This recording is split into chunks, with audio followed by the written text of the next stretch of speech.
Bom dia, boa segunda, bom início de semana. Como é que vocês estão?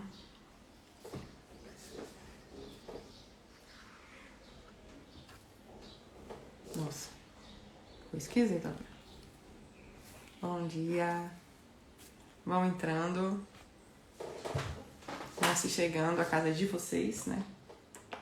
Vocês já sabem como é que é a dinâmica aqui.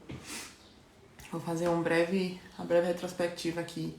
Se eu conseguir me lembrar de cabeça dos nomes das aulas, eu vou tentar. Da semana passada, para quem tá chegando agora, para quem entrou no grupo de avisos de aulas gratuitas esse final de semana, onde é que vocês podem encontrar o conteúdo, tá? Então, eu tô fazendo aqui no Instagram uma série de lives, cujo tema é Descomplicando a Metafísica, tá certo? A intenção é justamente essa, embora pareça meio esquisita. E embora, assim, ao fim e ao cabo, reduzir a metafísica a algo absolutamente simples é difícil e fácil, tá? E serão mais de 20 aulas, mais de 20 lives. Temos lives de segunda a sexta, às 8h20 da manhã. Semana passada nós vimos o que é metafísica, vimos sobre o conceito de ente, que é o ponto de partida da metafísica, vimos sobre substâncias e acidentes, vimos sobre categorias e vimos sobre o princípio da não contradição, tá? Então, essas 5 aulas já deram para dar assim um pequeno primeiro apanhado acerca das noções muito iniciais da metafísica, mas que são fundamentais para que a gente prossiga entendendo todo o resto, tá bem? Então vamos lá. Na live de hoje, deixa eu fixar aqui o comentário da Lani. Pronto. A estrutura de ato e potência do ente. Bom dia, Dani. Bom dia, Eunice. Vocês estão sempre por aqui, aproveitando este conteúdo, que é importantíssimo. Eunice, você já atende? Eu acredito que você queira ser terapeuta, né? Você já atende? Bom dia, Dani.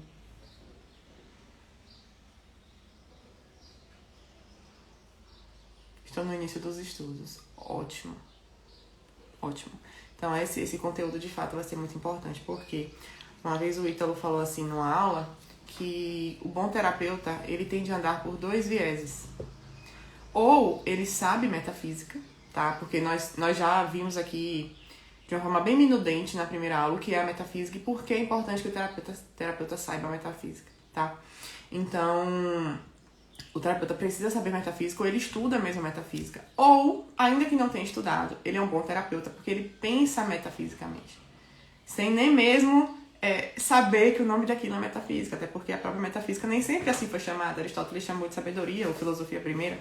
E aí, depois de um tempo que se habituou a chamar dessa forma, justamente por conta de ser algo além da física, além da matéria, além da natureza, né? Aristóteles também tem um livro chamado Da Natureza, que é justamente essa física, que é justamente relacionada à natureza, tá?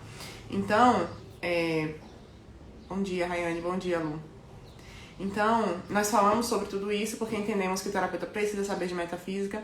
E eu acredito que, ouvindo as aulas da semana passada, que eu sei que a Eunice e a Dani estavam em todas. Oi, Lete, bom dia. Bom dia, mãe. Minha mãe presença ilustre aqui na live, minha gente.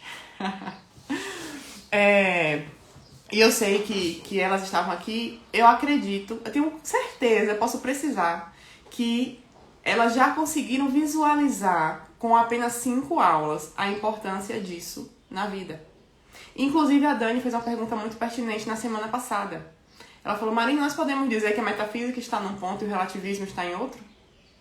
Assim, não foi exatamente essa pergunta, mas foi isso que ela quis perguntar. Olhem só, como ela conseguiu intuir que, ora, se há algo estável, eterno, que causa tudo e que é por si mesmo imóvel, não caberá aqui relativismo. E ela já percebeu que uma das doenças do nosso tempo é o relativismo. Então vejam como é importante que a gente compreenda esses conceitos para que a gente chegue em algum lugar e leve também os nossos pacientes para esse lugar, tá bem? Então vamos lá. Hoje nós vamos falar sobre ato e potência. certo? Alguém aqui sabe me dizer um conceito de ato e potência? O que é ato? Quando vocês pensam em ato, vocês pensam em quê? E não me reclamem, todo mundo já sabe aqui que minhas aulas, não sou só eu falando, eu não gosto de ficar só falando, derramando conhecimento em vocês. Quero que vocês pensem. Um dia lá no grupo da mentoria do WhatsApp, uma mentorada perguntou assim: Marina, eu tô na dúvida se eu dou alta pra uma paciente minha, tá acontecendo isso e isso. Eu devolvi pra ela uma pergunta.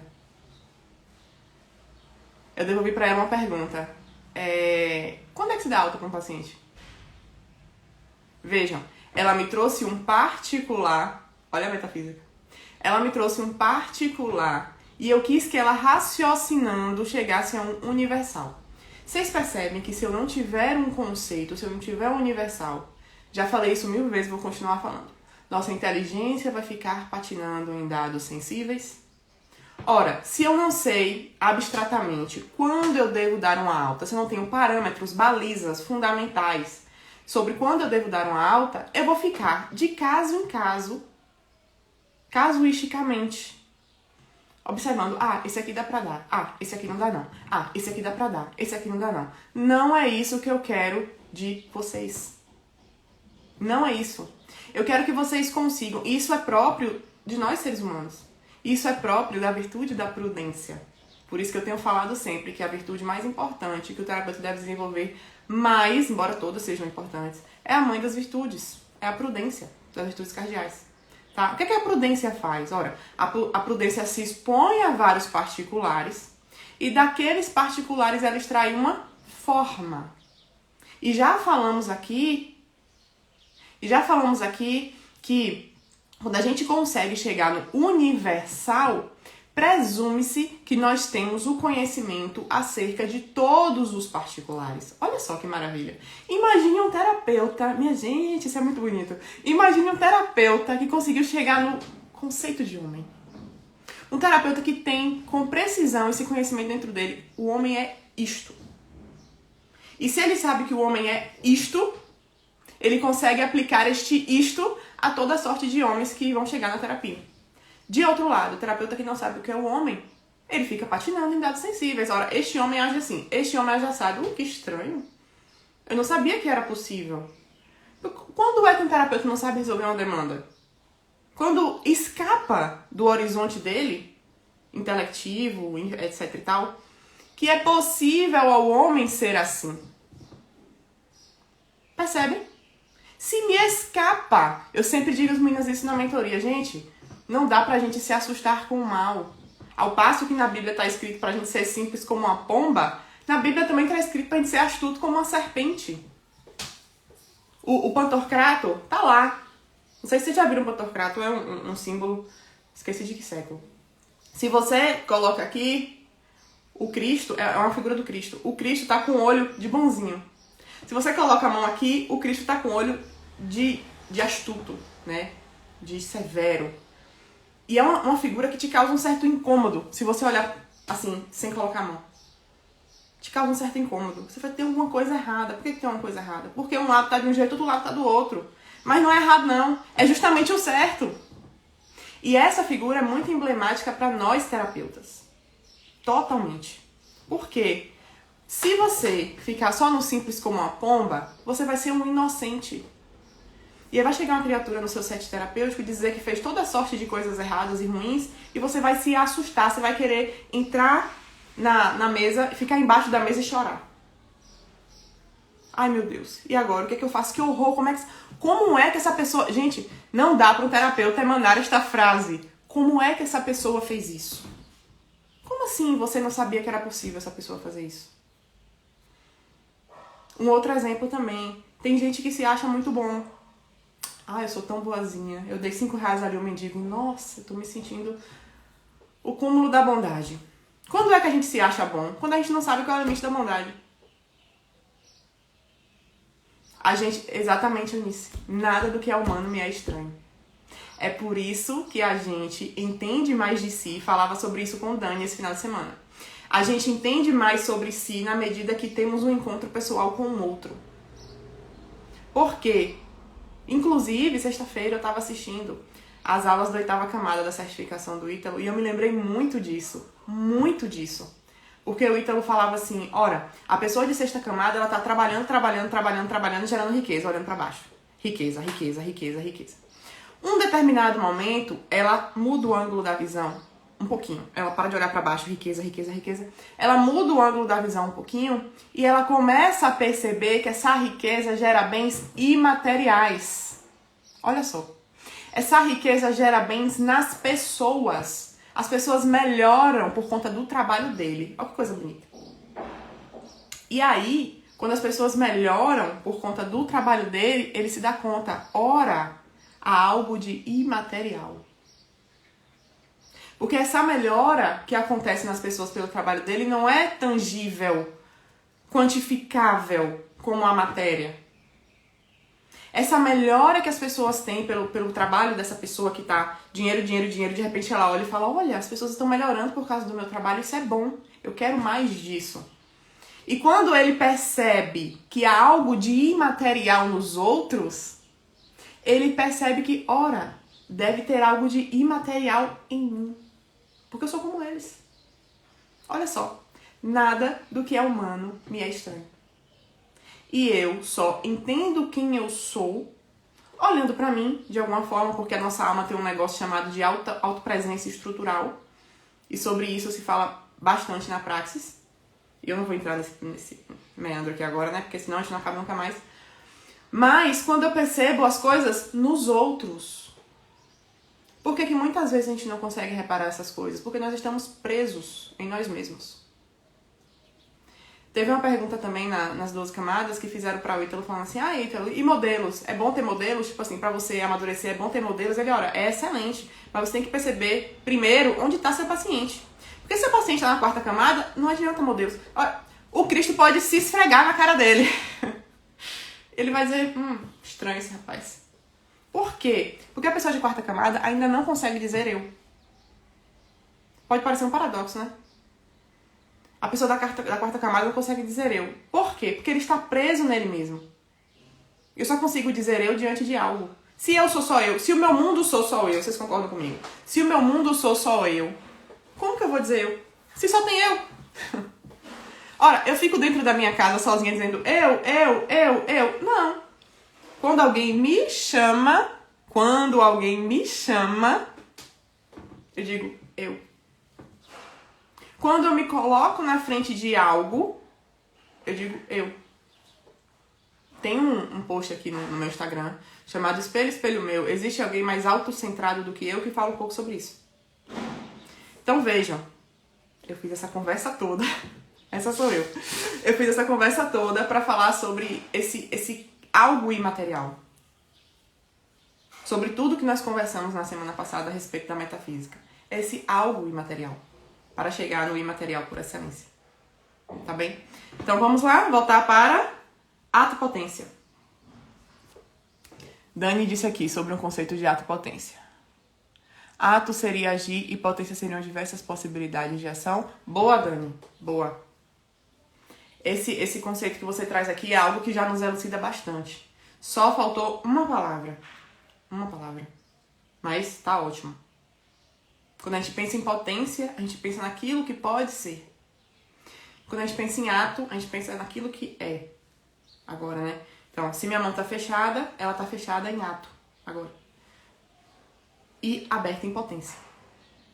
E se eu abro minha mão, ela está aberta em ato. Agora. E fechada em potência. Certo?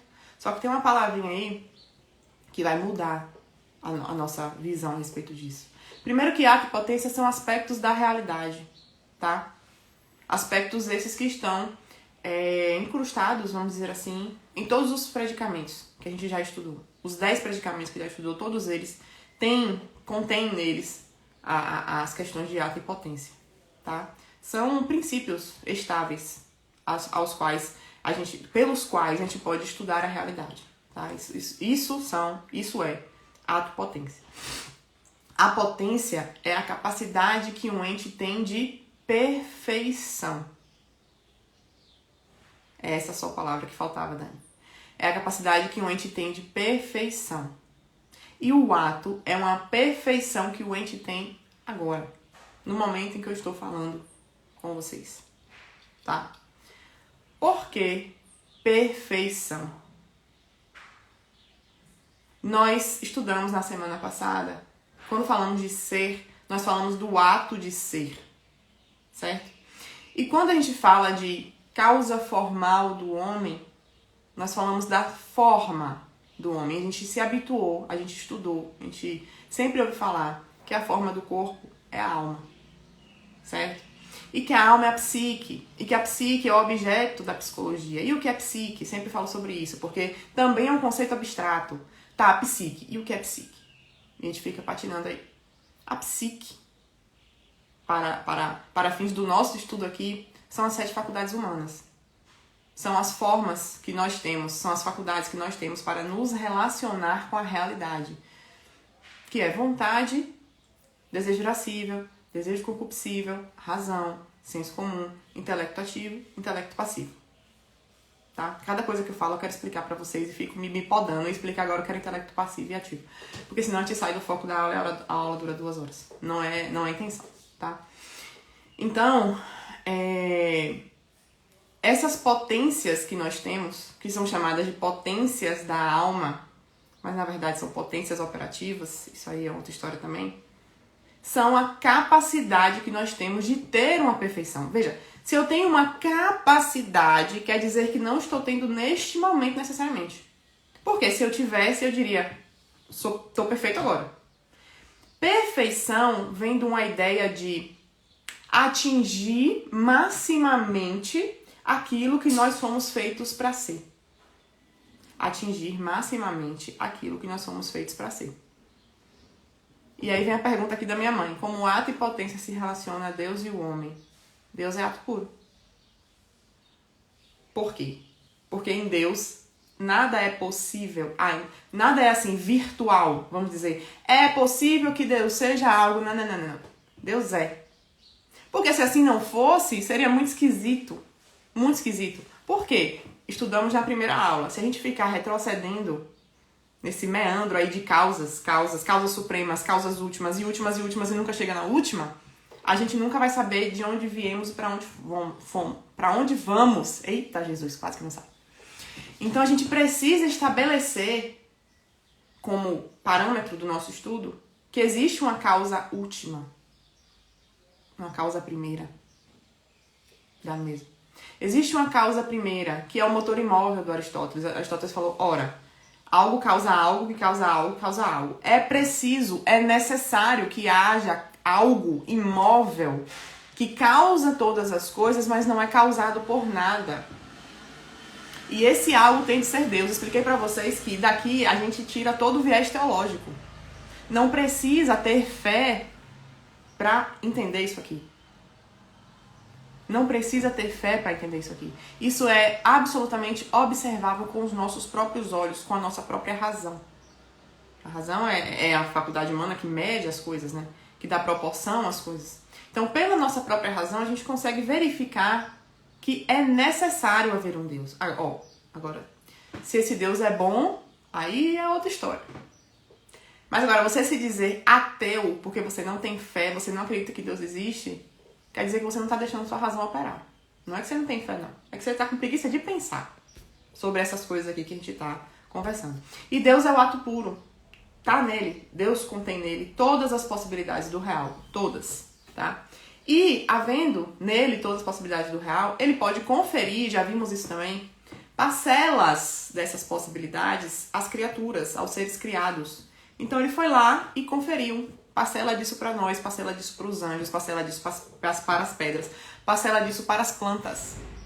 Então, tudo isso, tudo quanto é, todos os entes, Deus não é ente, Deus é causa primeira, todos os entes contêm potências, contêm o seu ser, tá? Conferido por Deus, e contém potências, que são possibilidades, capacidades de perfeições possíveis. E quanto mais eles operacionalizam essas potências, quanto mais eles colocam no mundo essas potências, quanto mais eles atualizam essas perfeições possíveis, capacidades de perfeição, mais eles vão atingindo a sua perfeição própria. Vejam, não a perfeição última. Mas a perfeição que pelo ato puro foi conferida a ele possível. Então, por exemplo, eu não tenho como potência poder voar. E se eu quiser voar, veja, isso é altamente aplicável no setting terapêutico. Muitas vezes o paciente chega sofrendo por algo que não é possível. E se eu desconheço a realidade, se eu desconheço como os entes se comportam e interagem, se eu desconheço isso, eu realmente vou sofrer. Conhecimento é igual a felicidade. Não conhecimento racional, tá? O conhecimento através do intelecto. Porque o intelecto quer saber o que a coisa é. Quer ler por dentro. E o racional, ele quer medir. Medir. Vejam que são coisas completamente diferentes. Então, se eu conheço quais são as possibilidades daquilo ali, por exemplo, vou dar um exemplo aqui pra vocês que impacta totalmente na nossa vida e na vida dos nossos pacientes. E se a gente não sabe disso, a gente não sabe orientar ninguém. Essa semana, meu Deus, foi.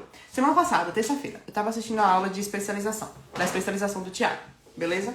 E aí, tava tendo supervisão. Nessa aula de supervisão, o rapaz trouxe um caso de casamento. Primeiro que o Thiago falou uma coisa que eu concordo 100%, eu tinha medo até de externalizar, porque tem muita gente defendendo o contrário, mas eu sempre pensei sobre essas questões, que é sobre a restauração do casamento a todo custo, né? Primeiro ele falou, olha, eu sei que tem muita gente que defende a restauração do casamento a todo custo, mas eu não. Eu disse, maravilha, também acho. Por quê? Porque muitas pessoas, na verdade a grande maioria das pessoas, casa hoje sem entender, de fato, nem no rasinho, nem na beirada, o que é o compromisso formal do casamento. O que é que significa eu subir numa igreja, dar 3 sims diante de Deus, prometer amar e respeitar e ser fiel a alguém até que a morte nos separe? Será que as pessoas realmente, de todo o coração, estão compreendendo qual é a medida, a extensão e profundidade daquele compromisso que elas estão aceitando? Não. A terceira pergunta que o padre faz na igreja é: você promete receber todos os filhos que Deus mandar? Pouquíssimas pessoas sabem qual é a profundidade disso aqui. E ela tá lá dizendo sim. Então vejam, a grande maioria dos casamentos é nula por conta disso. Então o Thiago fala, olha, se a pessoa já erra na matéria própria do saber do que é que se trata em casamento, ela não tá casando com consentimento, certo? Aí ele fala, de outro lado, se a pessoa chega na terapia e através da sua atividade de terapeuta, você mostra pra ela o que é o casamento, ela compreende de fato o que é o casamento e naquele momento ela decide, entendi, então casamento é isso aqui. Ora, não sabia. Não, beleza, já que é isso aqui, eu vou lutar até o fim. Agora sim, o sim dela foi de verdade. Agora sim ela pode dizer, beleza, agora eu tô com os 2 pés dentro desse negócio. Porque antes, como é que eu tava com 2 pés se eu não sabia? Eu achava que era uma outra coisa. Menos isso aqui que estão me contando. Entendem? E aí ele fala, olha, pra gente entender o que é um casamento, a gente tem que saber o que é um casamento e saber quais são as motivações femininas para casar e as motivações masculinas para casar. E aí, pra não me alongar muito, ele fala assim, olha, a mulher casa buscando segurança. A mulher não tem força física. Se eu estiver no carro com meu marido e um homem entrar e quiser me bater, quem pode me defender? Meu marido. Eu não posso fazer nada. Se um homem entra no carro e quer bater no meu marido, eu não posso fazer nada. O máximo que eu posso fazer é buscar ajuda. Por quê? Porque eu não tenho força física. Isso é um dado. Isso não é eu querendo ou não. Isso é um dado. Eu não tenho força física. A mulher mais marombeira do mundo não tem a força do homem menos marombeiro do mundo. Certo? Então a mulher casa buscando segurança. Essa estabilidade. Esse terreno firme para pisar. O homem não. Para que o homem quer segurança se ele consegue fazer a sua própria segurança? E aí Thiago fala, ó, o homem, ele casa por 2 motivos. Primeiro, para ter alguém para cuidar dele, para ser cuidado. E segundo, para ele ter disponibilidade sexual. É isso que o homem quer. E se você achar que tá errado, aí você vai chorar em posição fetal. Mas isso é o que é. Não sou eu que tô dizendo, ele disse. É o que é. Se você parar para olhar isso. E onde está a grande parte dos relacionamentos, as mulheres desconhecerem que a motivação masculina é essa E os homens desconhecerem que a motivação feminina é essa. O que é que acontece? A gente quer do outro aquilo que o outro não pode dar. Porque não está inscrito dentro das possibilidades dele de perfeição. E aí, se eu recebo pessoas no meu setting terapêutico, um casal, um homem com problemas no casamento, uma mulher com problemas no casamento, e eu considero que as motivações para estarem juntos são as mesmas, fatalmente eu vou falhar enquanto terapeuta. Porque vai virar aquele jargão que a gente sempre vê, né? Cego, guiando cego. E aí não vamos chegar a lugar nenhum. Tá bem? Então, tudo isso para dizer o quê? Potência é uma capacidade que o ente tem de perfeição. Ou seja, para que eu atualize essa potência e chegue a tê-la em ato, é necessário que essa seja uma possibilidade inscrita no meu ser. Porque Marina não pode voar. E se eu passar dias e dias chorando aqui na minha casa sozinha, meu Deus, tô tão triste porque eu não posso voar. Vocês conseguem imaginar o tanto que isso é ridículo? O tanto que isso é absurdo? E vocês conseguem imaginar o tanto que a gente faz isso com as mais diversas coisas, apenas por desconhecer quais são as possibilidades humanas? Muitas vezes, nós sofremos por algo que é absolutamente impossível para nós, de alguma maneira. E nisso aí vocês vão encontrar vários exemplos na prática de vocês. Tá bem? Então, ato é a perfeição que o ser possui. Por isso que nós falamos do ato de ser. E potência são as capacidades que esse ser tem de chegar a esta perfeição. Então, as potências aperfeiçoam os atos na medida em que elas são operacionalizadas. Como eu tenho como potência vontade, inteligência, e assim eu posso discernir e agir conforme esse discernimento, eu não sou apenas vivido, eu não sou vivido, eu vivo. Eu não sou passivo, eu ajo, tá? Eu não padeço como os objetos, eu sou um ser humano que tenho força causal. Eu tenho a capacidade de alguém me dar um monte de tapa na cara e eu dizer, com licença, e virar as costas. Só o ser humano, apenas criaturas criadas, podem fazer isso. Com licença. E virar as costas. Ele não é obrigado a nada, como diria o ditado popular, tá? Justamente por essas potências operativas de inteligência e vontade. Então, quanto mais eu exercito essas potências operativas, que são as faculdades da minha alma, mais eu tendo a perfeição, que é aquele projeto que eu fui feita para ser. Então, vejam a importância de ato e potência, certo? Essa questão de ato e potência nos emana muito um conceito de movimento. Movimento. Quando vocês virem ato e potência, pensem em movimento. O movimento é a passagem simultânea da potência ao ato. Sempre. Movimento é a passagem simultânea da potência ao ato. E essa passagem simultânea e esse conceito de potência, ele foi uma novidade trazida por Aristóteles, e graças a Deus Aristóteles fez isso, porque antes se imaginava a realidade de uma forma muito estática.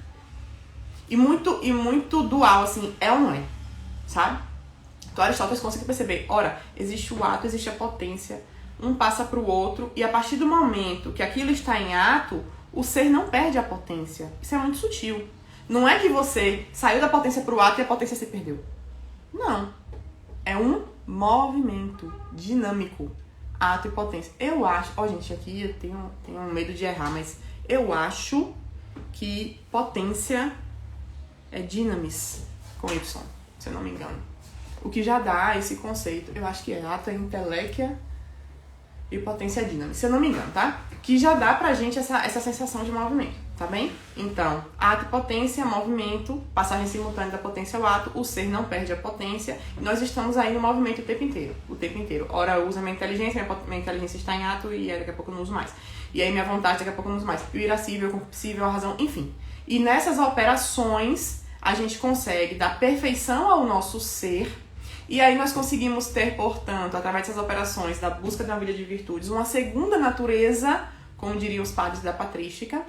E através de segunda natureza, eu tendo a aperfeiçoar o meu ser, aquilo que eu fui feita para ser, perfeição, buscando, portanto, a minha finalidade.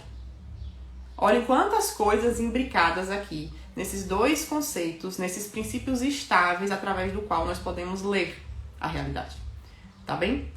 Então, para finalizar, que eu já passei muito aqui com vocês, com as minhas conversas aqui, eu queria dizer para vocês que através dessa divisão de ato e potência, nós chegamos a uma divisão muito importante dentro da metafísica, que é potência passiva, que é a capacidade de receber, e ato primeiro, tá? Que se unem e formam algumas, eu não vou falar categorias para não atrapalhar vocês, como sinônimo de predicamento, e formam algumas coisas, vamos dizer assim, que eu vou explicar, tá? Então, 5 minutos antes da aula, como sempre, eu fiz um desenho aqui para explicar para vocês. Não sei se vai dar, porque precisava que fosse rápido, porque já estava começando. Mas olha só. Aqui, esse círculo são as substâncias corpóreas, tá bom? Tudo quanto é aqui neste mundo são as substâncias corpóreas. E as substâncias corpóreas são feitas justamente pela junção de uma potência passiva e que é a capacidade de receber, e pelo ato primeiro. Tá bom? Então, juntando substância passiva, que é aquilo que tudo recebe, que é aquela coisa que tá sempre nesse lugar de recepção, tá? E não de atividade. E o ato primeiro, que se funde com a potência passiva para formar algo. E dentro desse algo nós temos três subdivisões. A primeira são as substâncias corpóreas, tá bom? E as substâncias corpóreas vão ser formadas por matéria-prima, que é essa potência passiva. Então, quando vocês virem por aí o nome matéria-prima, se lembrem, é a potência passiva que, junto com o ato primeiro, vai gerar a substância corpórea. Então, substância corpórea, vou falar de novo para entrar na cabeça de vocês. Substância corpórea, já estudamos substância na semana passada, que é o sujeito subsistente, essa coisa estável, né, que dá lugar aos acidentes, que são perfeições mutáveis. Substância corpórea é igual a matéria-prima mais forma substancial, certo? Todo o fenômeno metafísico, gente, acontece quando 3 coisas colidem. Colidem aqui no sentido não de, enfim, matéria, forma e ser, certo? Eu acho que isso, eu nunca tinha falado dessa forma com vocês, mas acho que isso já ficou bem claro pelas coisas que a gente já conversou aqui. Matéria, forma e ser. Forma tudo quanto é. Eles 3 juntos formam um fenômeno metafísico e tudo vai ser formado por isso, certo? No caso das substâncias, tal como estudamos na semana passada, acho que é a aula 4, na quinta-feira, vai ter sempre matéria-prima, que é a potência passiva, tá? Potência passiva é aquela que tem capacidade de receber. Vai ter a matéria-prima, no caso das substâncias, e a forma substancial, certo? Que seria esse ato primeiro. Qual é a forma substancial das substâncias corpóreas? Qual é a forma substancial, para ser mais clara, do homem? A forma substancial do homem é a alma. Tá bom? Então, matéria-prima, que é pura potência, só recebe. Matéria-prima, pura potência. Recebe o ato primeiro, que é a forma substancial, que no caso do humano é a alma. Matéria-prima mais alma mais ser é igual a substância corpórea chamada homem. Ficou claro? Toda substância, toda potência passiva, que é uma capacidade de receber, precisa de um ato primeiro para ela começar a operar. Reparem que uma coisa que é uma potência passiva é como que ela estivesse todo o tempo, enquanto apenas potência, enquanto não formando nada, esperando por algo. Pensem dessa forma que eu acho que fica bem mais claro o itinerário. Ela está ali a todo tempo esperando por algo, ela não é nada. Ela é só uma matéria passiva, ou uma substância, uma potência passiva. Ela é só uma potência passiva, ela está ali o tempo todo, esperando receber algo, porque ela é feita para isso. E até então ela não é um ente. Aí vem um ato primeiro. É necessário que exista um ato primeiro para, acoplando-se com a matéria-prima, forme-se uma substância corpórea.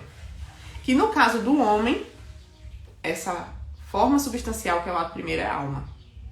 É por isso que lá no início da aula eu falei para vocês que terminologicamente é impróprio dizer que as faculdades humanas são as faculdades da alma. Elas são as potências operativas da alma, certo? Não são a alma em si. São as potências operativas que são ditas metafisicamente como ato segundo. Reparem. Matéria-prima, que é uma potência passiva, que é uma capacidade de receber. Mais ato primeiro, que é a forma substancial, que no caso do homem é a alma. Ato segundo, potências operativas que vão fazer com que aquele ser seja o que é e incliná-lo à sua perfeição. Conseguem perceber esse itinerário? Matéria-prima, potência passiva, mesma coisa, tá? Potência passiva é o grande gênero. Matéria-prima, capacidade de receber, tá lá de boas, não é nada ainda.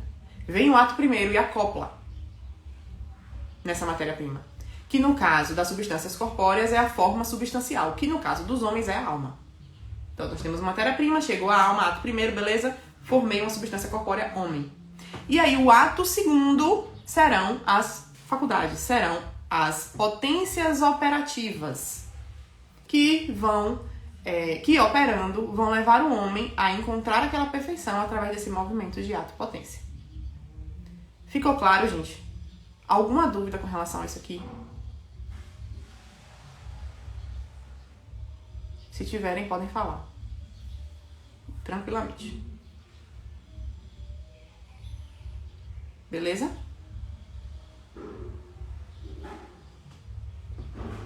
Beleza. Pronto.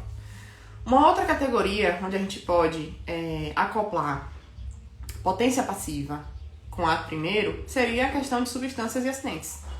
Vamos imaginar a substância em si como uma potência passiva que sozinha subsiste, mas não opera.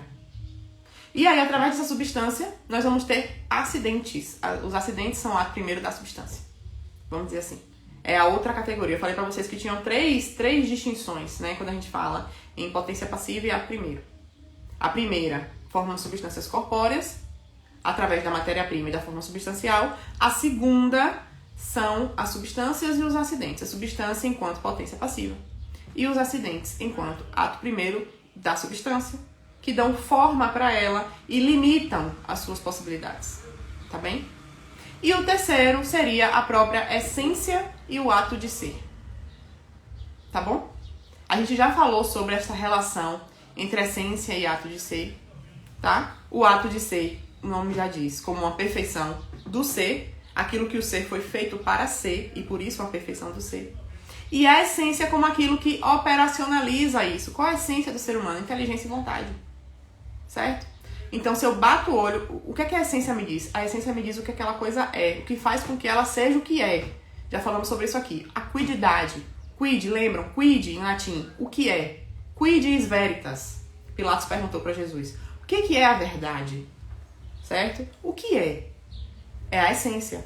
Então, a essência que faz com que eu olhe para um ser humano e veja que ele é um ser humano e não um gato. Que eu olhe para o gato e veja que ele é um gato, não uma pedra. O que é que naquilo ali é próprio dele, da operação dele, e que faz com que ele seja o que é? Quando eu percebo isso, eu entendo que tanto mais ele operaciona dentro daquilo ali, mais ele tende a ser o que ele foi feito para ser. Mais perfeito ele é e mais feliz ele é. Ou seja, voltando para a terapia, como que eu levo o meu paciente para a felicidade se eu não sei metafísica? E, portanto, eu não sei qual é a finalidade da vida humana. E, portanto, eu não sei qual é a essência da vida humana para que, através da essência da sua perfeição, eu verifique o seu fim. E não apenas isso. Eu auxilio o meu paciente a empreender os atos necessários a essa felicidade, que são atos propriamente humanos. Percebam, quanto mais eu pratico os atos para os quais eu fui feito, mais feliz eu sou, mais humano eu me torno e menos animal eu me torno. Se eu pratico atos de animal, de mero estímulo-resposta, de reflexo, sem permitir que a minha inteligência atue, mas só ali buscando prazer e fugindo da dor, eu serei pior do que um animal. Eu não serei como um animal. O animal vive no mundo sensitivo, é próprio da essência animal esse mundo sensitivo. Só que, quando um animal ele vive no mundo sensitivo, vocês concordam comigo que ele está sendo perfeito? Porque ele foi feito para isso, então ele tá massa, ele tá no ápice do reino animal. O ser humano, quando ele age como um animal, ele está pior do que um animal. Porque ele está operando muito abaixo das potências dele, muito abaixo do parâmetro de perfeição e muito abaixo do que é a felicidade para o ser humano. Não se esqueça, o ser humano não pode escolher qual é a causa final dele, por um motivo muito simples. Ele não é a sua causa eficiente. Ele não é autocausado, embora muitos seres humanos acreditem que eles são autocausados. Nós não somos autocausados, nós somos causados por algo. E quem é que dita a finalidade de algo? Quem o fez. Isso é intuitivo. Ora, se eu fiz alguma coisa, sou eu que digo para o que aquilo serve. Então, quem é que diz para que a gente serve? É a nossa causa eficiente, tá? E quanto mais, eu não posso escolher qual é a minha finalidade. Onde é que está o meu meio de eleição? Onde é que está a minha possibilidade de eleger? Nos meios. Posso escolher os meios pelos quais eu atinjo aquela perfeição, aquela felicidade. Mas a felicidade em si, eu não posso escolher. O que é que me resta saber? Perquirir, contemplar, desligar os barulhos do mundo e da minha mente e olhar com amor. Aceitação desejosa que eu já falei pra vocês. Como é que o ser humano é feliz? E aí fica um dever de casa pra vocês. Quem são as pessoas mais felizes que vocês conhecem? Felicidade mesmo, tá? Genuína, aquela pessoa que acorda de manhã com um sorriso no rosto, com amor no coração, faz o que deve, está no que fazes. Assim, que emana aquela alegria, que emana aquele amor, que contagia, que você fala, meu Deus, que coisa boa tá perto dessa pessoa, que estabilidade que essa pessoa tem no mundo. Ora, parece que nada tira aquela pessoa do eixo e ela tá ali, na alegria, o tempo inteiro, com o coração cheio de esperança. Quem são as pessoas mais felizes que vocês conhecem? E aí eu quero que vocês façam esse exercício do início da aula de, com vários particulares, abstrair uma forma. O que é que tem de comum essas pessoas? Eu queria que vocês levassem isso pra casa, o dever de casa, e procurassem entender o que está por trás desse jeito de operar no mundo. E o que foi que essas pessoas entenderam? Porque para muito além de, vamos dizer assim, para muito além de querer imitar alguém, nós precisamos saber o que fez nascer no coração daquela pessoa o desejo de ser como ela é. É isso que vai mover vocês. E não a imitação, mera e simplesmente. É isso. Eu olho pra ele e eu digo, pô, que sensacional. Eu olho pra São Tomás e eu falo, que homem sensacional. Que homem que... Nossa, não tem nem o que dizer de São Tomás. Mas o que é que vai me mover? Sou eu ler São Tomás? Vai ser ler São Tomás? E absorver tudo aquilo aí que ele tá falando? O que vai me mover não é isso.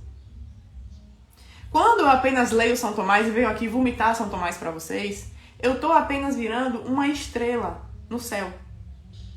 Uma estrela que guia. Vamos lá. O que é que eu sou quando eu vou lá em São Tomás, leio São Tomás e venho aqui trazer São Tomás pra vocês? Uma estrela que guia. Beleza. Agora vocês me contam, o que é que vocês fazem? O que é que vocês fazem quando vocês estão em alto mar com um barquinho de noite e o céu não tá estrelado? Como é que faz? Pra se orientar? Não consegue. Por quê? Porque você só é a estrela que guia. Estrela que orienta. Tirem o olho da estrela. Nanda falou aqui, você é uma delas. Pronto. Dá pra guiar um pouquinho, não dá? Mas tira o olho de mim, Nanda. Tira o olho de mim. Vai na fonte. Tira o olho da estrela que guia e olha pro sol que ilumina.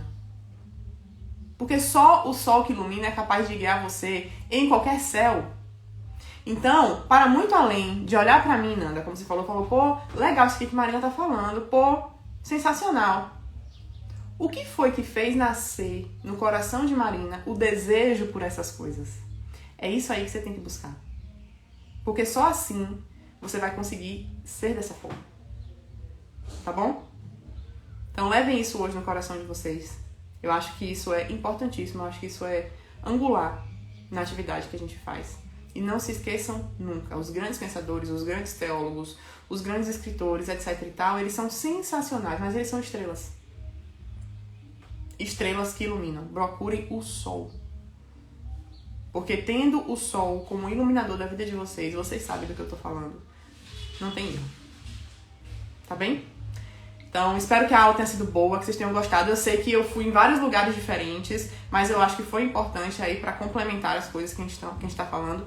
E amanhã nós voltamos. Eu acredito que amanhã seja aula sobre essência. Então, amanhã nós vamos falar apenas sobre essência. Tá bem? Um beijo e até!